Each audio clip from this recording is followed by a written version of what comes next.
Hello, everyone, and welcome to the VIDA podcast, where we help educate military veterans and their spouses on opportunities in Web3. Our plan is to host a series of industry leaders, many of whom are veterans or spouses themselves, so that we can learn about their journey down the crypto rabbit hole while understanding opportunities for transitioning veterans in the industry. I'm Chris Perkins, president of CoinFunds. I'm a combat Marine veteran who spent 15 years on Wall Street before transitioning into the crypto space. And before we begin, I would like to thank our sponsor, Luca, who's dedicated their time and resources to make this podcast possible. For our 26th episode, we'll be speaking with U.S. Navy veteran ChrisZola, who works as Director of Sales at BITWAVE. Hello, Chris. Hey, how's it going, Chris? Good to meet you.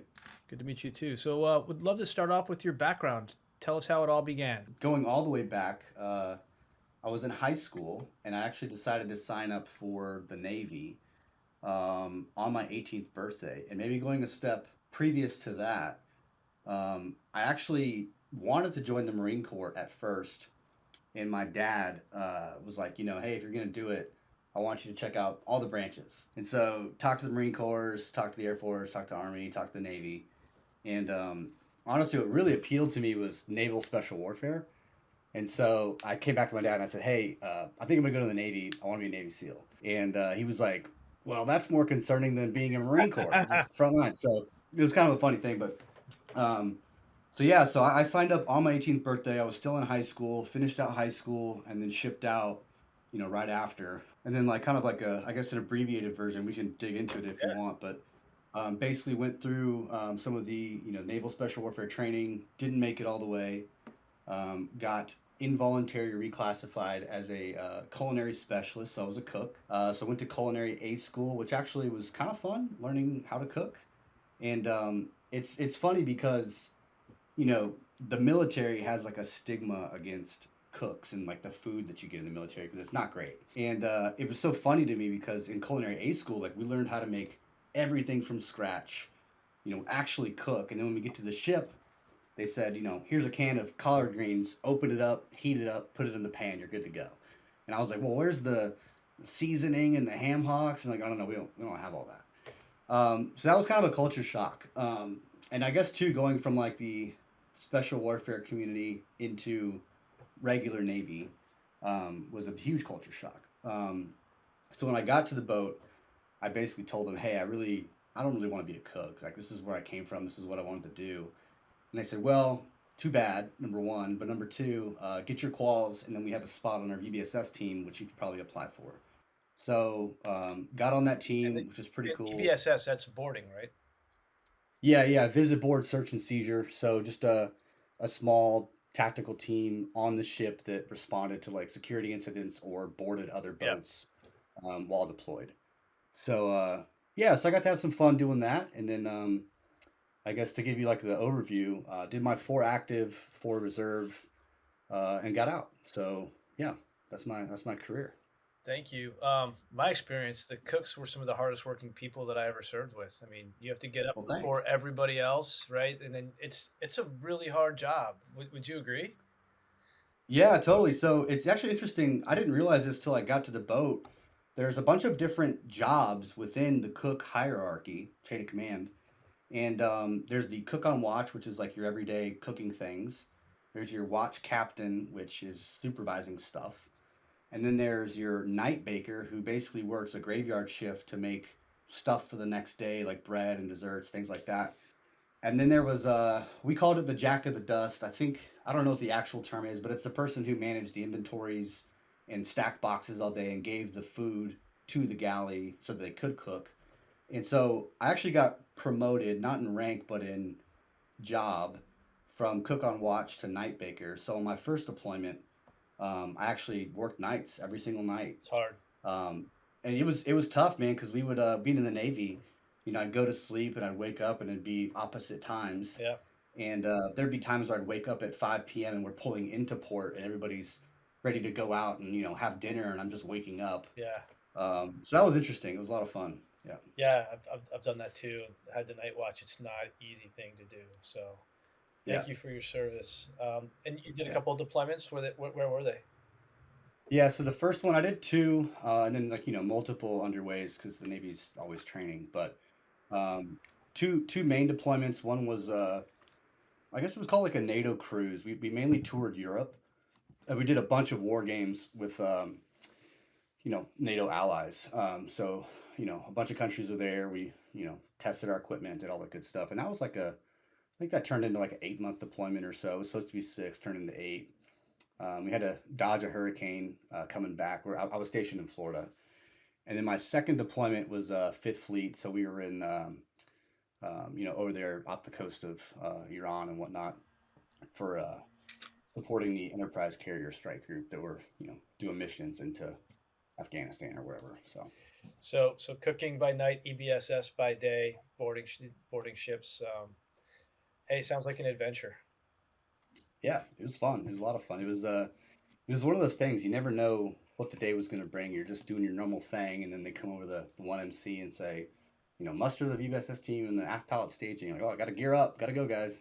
So That's pretty cool. it was fun. Yeah. Awesome. So tell us about your transition. You did your 4 years, then it was time to go. What happened next? Yeah, yeah. So I guess this kind of goes into maybe I'll start with getting out of the military. I really my goal was to go back. I wanted to go back to naval special warfare. I did not want to just not try again. And long story short, I actually didn't make it because of my run times. I failed a 4 mile timed run by 2 seconds, Ah, and I was like, I can beat that, right? But it is what it is. And so my goal was to go back. During my VBSS training, I actually met a SEAL who had gotten out after 6 years, which really surprised me.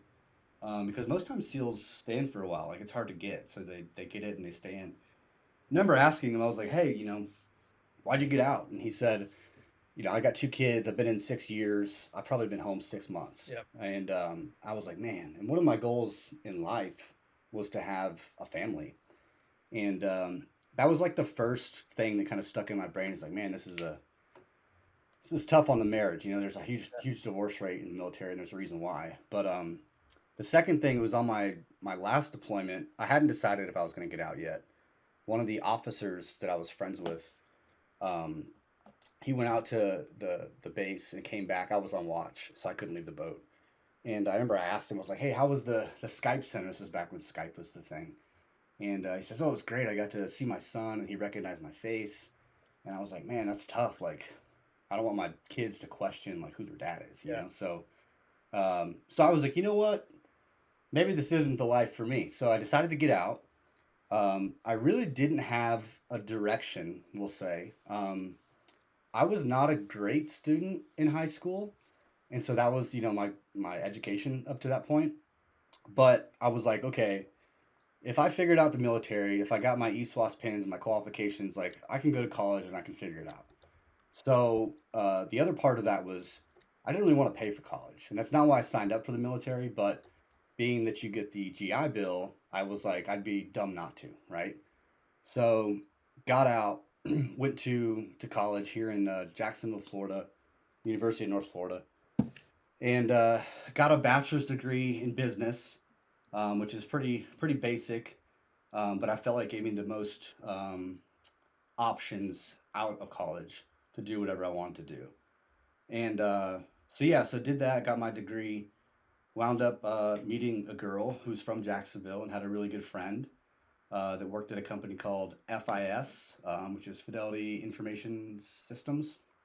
And they're a large Fortune 500 company headquartered in Jacksonville. They're huge. I know And them really well. They like dominate global finance. It's the one company you never heard of that runs global finance. yeah, it's so interesting you know of them. It's one of those things when I was working there, if you knew FIS, you knew them. If you didn't, all you had to say was, yeah, you buy something on the iTunes store and like you're using FIS, right? And so it was really interesting for me to like be diving into that world of banking and finance and whatnot. And so I did that, and I went up on a sales team selling accounts payable software, SaaS. Um, and I was there for about 6 years or so, and then I came over to BITWAVE just about 2 years ago now from FIS. So yeah, How'd you get into crypto? I think it started prior to BitWave, where I was just doing some basic stuff. I was really interested in Ethereum and obviously Bitcoin because it was like the hot two. So I just started buying some, nothing crazy, just little bits here and there from each paycheck I made. And then I think I really got interested in NFTs. Is really kind of took off and I went down the rabbit hole. Um, I started buying NFTs here and there. Um, Honestly, ones that have no value, like they weren't worth anything. I just thought they looked cool, and I liked the fact that I owned them and like there was proof of that. Um, and then I think past that, I kind of got into the DeFi rabbit hole when Luna was obviously, booming. I was in several different liquidity pools and I was doing a bunch of things with Luna, which was a lot of fun until it wasn't. Tell us about BitWave. Yeah, BitWave. We are a digital asset accounting platform for companies that are using crypto, essentially. So we focus more upmarket on the enterprise side. So, for example, like some of our clients are, Coinbase or OpenSea is a client, and we help companies account for, track, automate, and make all of their accounting processes auditable. And so, what's really cool for me is that I believe in crypto number one because I work at a company and I think it's cool and I think it's the future. But also, you have crypto native companies that are doing this each and every day, and we're starting to see more adoption on the traditional corporation side, which is really exciting. So companies like Nike that are selling sneakers in the metaverse, or same thing with like Adidas, or even GameStop when they were doing stuff too. So and then right now in recent news, obviously like BlackRock filing for ETF. So I think I think it's really interesting and like a good point for our country and just technology of the way things are changing, in my opinion, for the better, bringing crypto more to light with everyday use versus just like a crypto native stuff. So Makes total sense, man. yeah, So tell me about a typical day as a director of sales. What do you do? yeah, great question. Every day is different, which is probably why I like Bitwave. And similar to the military, I don't know what's going to happen, right? This morning I was on a call with somebody that does Bitcoin lending. I had another call after that that does NFT. They create NFT projects. I was on another call with a DeFi protocol. So for me, it's knowing the industry well enough, um, and I guess being in the industry enough to be able to speak to each one of those different facets of Web3. But for me, it's like, waking up, starting my day. Obviously, I go work out. That's probably primary thing number one to set my day right. And then number two, it's really planning out, who am I going to target today? Who am I reaching out to? What partners am I going to chat with? And then what meetings do I have? So there's never a dull moment. Each person I talk to is doing something different in crypto. But the common denominator is they're all using digital assets. They're all looking for a way to automate their accounting process and make it scalable. And so, yeah, that's kind of what keeps me going every morning.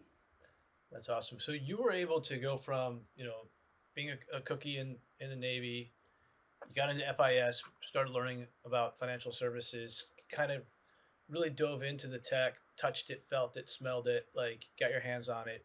I imagine that helped get you make that transition from FIS into crypto.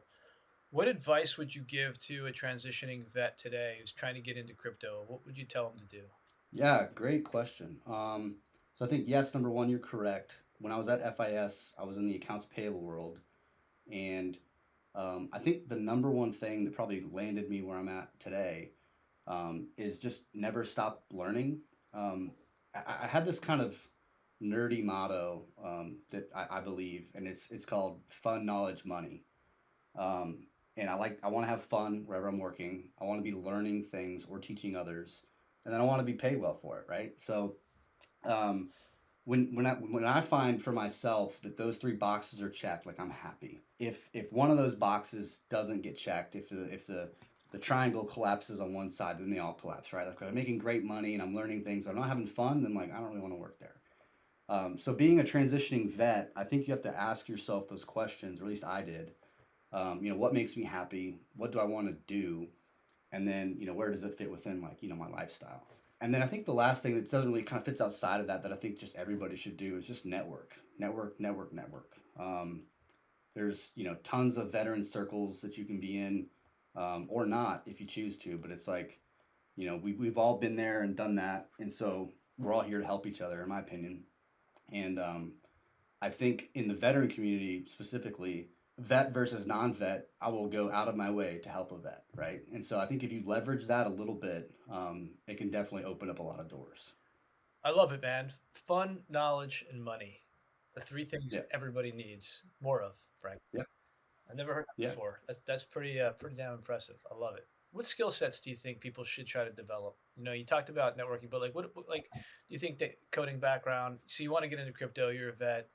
Um, Look, the jobs are as diverse as you could imagine, right? Whether you're a sales rep or an engineer, based on what you see out there, what advice would you give? What skills should somebody develop if they want to get into the space? This kind of fits into the knowledge piece a little bit. I think if you have a niche that you're good at, like whether it's engineering or being a people person or whatever, like lean into that. Yeah, As far as like the actual skill system, like how to do it, there are so many different resources available just online where you can learn about crypto, about DeFi, about NFTs. And what I did when I first started getting into it was just soaking all of that up. So I think if it's like, hey, I want to go work at this protocol, I would learn any and everything I can about protocols. I think this is everybody in the military, or at least should be, is to have a GSD mindset, like a get stuff done mindset, yeah. where you have to be in charge of making things happen, or else they just won't. And whether that's, like I said, you're in sales and you want to go find a deal, or you're an engineer and you want to figure a problem out, you got to make it happen. And so I don't know if you can really teach that per se, Yeah. but I think that's a huge skill set to have. It's a lot of fun. There's a lot of like innovation and knowledge. I mean, I learn something every single day in the seat. This industry is moving so fast. There's so many smart people in it. It's insane. And then hopefully, we can all be in a position to make a lot of money. So I still love that. All right, you Yeah. talked about institutional adoption, some of the work you're doing. What else gets you excited about Web3? Are there particular verticals like NFTs have come way down? Maybe they're back trending back up. Maybe with some incremental functionality. Like, what gets you excited about the future in this space? Yeah, I'm really fired up. I think NFTs are back on the rise, and I will say that selfishly because I was just airdropped a ton of tokens because I had some NFTs, so that was exciting. That were worth a sizable amount, which was cool. Wow. Um, Which would so yeah, can you share the project? yeah, it's called Grapes, and it's backed by Animoca Brands. Oh, that's And great. long story short, we're like potentially working with Animoca, and it's not official or anything, but we I was I'm the kind of person that's like, hey, if I'm going to be working with somebody, I want to support their stuff, right? And so I found a project that was about to mint, and I minted a couple grapes, and that was like back in May of last year, and I kind of forgot about it. And I was at a networking event a couple weeks ago here in Jacksonville, and I was talking to a guy who was in crypto, and he said something, and we were showing each other NFTs, and he's like, "Oh, you have some grapes?" And I was like, "Yeah, I minted them a while back," and gave him the same story. And he says, "Dude, they're worth like 3 ETH right now." Wow. And I was like, "Each one?" And he's like, "Yeah." I was like, "I minted them for $30." And he said, "Well, dude, on top of that," he says, "literally tomorrow they're doing an airdrop, a token. They're launching a token. And if you're an original holder, like you'll be airdropped some tokens. You just got to go claim them." And so, number one, if I don't go to this event, if I don't talk to this guy, like I don't know that. And if I'm not in Discord, learning, talking, chatting with people, I miss out on that. So it's so interesting how fast things move, especially with crypto. So, anyways, I'm really bullish on NFTs. I think they're a huge catalyst for companies kind of dipping their toes into Web3 because what we find, at least at BitWave, you don't have a company like we'll just take Nike for an example. You don't have a company like Nike that's like, hey, you know what? We're just going to buy a bunch of Bitcoin and invest in crypto. They acquire a company that sells sneakers in the metaverse, and all of a sudden they have Ethereum revenue, and so now they're like, "Oh wow, we're into the crypto world, and we didn't even know it, right?" And so I think all these companies like L'Oreal, Adidas, Louis Vuitton, they're all starting with NFTs. So I think that's the real easy way to get into crypto for big companies, unless obviously you're like J.P. Morgan that's launching their own token or something. But and then I think the second thing that gets me real fired up is like I guess you consider it DeFi, maybe not, but just like interoperability stuff, where you can, swap tokens back and forth from chains, which, a couple years ago was like hard to do. And just the other day, for an example, the airdrop tokens I got, they were on the Binance Smart Chain, and I went to, um, I think it was like Jump Trader. I can't remember. There's so many, and basically swapped it to Ethereum, just like that. And I don't know. It's just something that's kind of neat that I think is really cool that you can kind of move money around instantly like that. I think that's really really neat, and I think not to get like too political at all, but I think a lot of the issues that we have like in our government revolves around things not being public. And the purpose of blockchain is a public distributed ledger where you can trace everything back to its root. And so it's neat to be able to see that like on a block explorer and say like, oh, I can see where, I sent my money from here to here and then I swapped it for this and then I sent it to this wallet and this is where I cashed it out. So I really like that. It really gets me excited. It's pretty awesome. Did you know that the CFO of Animoca is a vet? I did actually. Yeah. Jared. Yeah. He's I a did. great guy. Jared. Yeah. Really, Yeah. really awesome guy. So like there are vets everywhere in the space, and it's important that like we have a great network. Sometimes we don't even realize it. That's one of the purposes of this entire VIDA initiative is to bring us all together so that we can help transitioning folks out. All right. Any last advice that you'd give a transitioning vet? Yeah. I would say be flexible, but have a plan, which is tough to do. And the reason I say that is like, if you don't have a plan, I feel like you're destined to fail. But if you do have a plan, but you're able to adapt and change it with whatever happens, you'll be in a better spot. And so I'm just speaking from my own experience. Like I said, getting out, like I didn't even know what I wanted to do. No clue. I wanted to be a SEAL since I was 16, and that didn't work out. And so I went and got a basic degree and said, okay, what am I good at? And fast forward whatever 10 years I've been out now.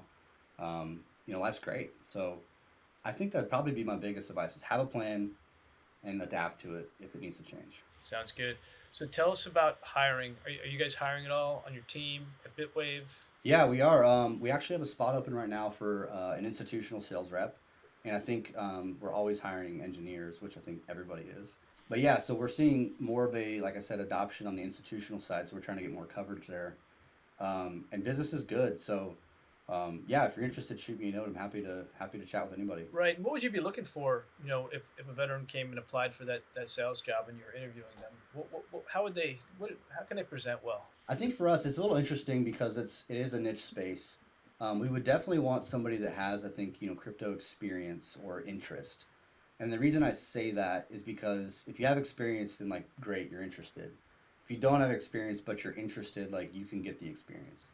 And I know that's tough because a lot of places like will rule you out if you don't have any experience, and like we're not that way. That's So awesome. show a passion for something and a willingness to learn, and that checks that box. I think the second thing, for me especially when I interview people, the GSD mindset, the get stuff done mindset, is like top of mind for me. So like if I talk to a person that's interviewing and I ask them, hey, tell me about a time when you had a deal that you were working and you needed to navigate through different orgs to figure out who does what and like map out a close plan. And if the answer is like, yeah, I had one person I talked to and like we really couldn't figure it out, or maybe the answer is I had one person that we're working with and we had to navigate to a couple different orgs, and this is how I did it, and this is the challenge I faced, and this is how we overcame it. Like that goes a long way. I think those would probably be my top two. And then for the institutional side specifically that we're actually hiring for, working with large companies is a huge plus. Coming from like a company like FIS, like I got that experience working with like big companies like Verizon and Walgreens and Walmart and things like that. And that strategic selling aspect is a lot different than doing a two call close kind of thing where you actually have to map out different orgs and have different stakeholders and things like that. So I think for me, being able to demonstrate that specifically is huge. And I know that doesn't really apply to like every job, but specifically what we're doing, that's what we're looking for. Awesome advice, man. And Chris, how can people connect with you? Yeah, I'm on LinkedIn. I think you can just search me, ChrisZola. I'm on Telegram as a lumber hawk, and that's lumbar, like your lower back. That was my gamer tag back in the day. That was auto generated by Xbox back in 2000 whatever.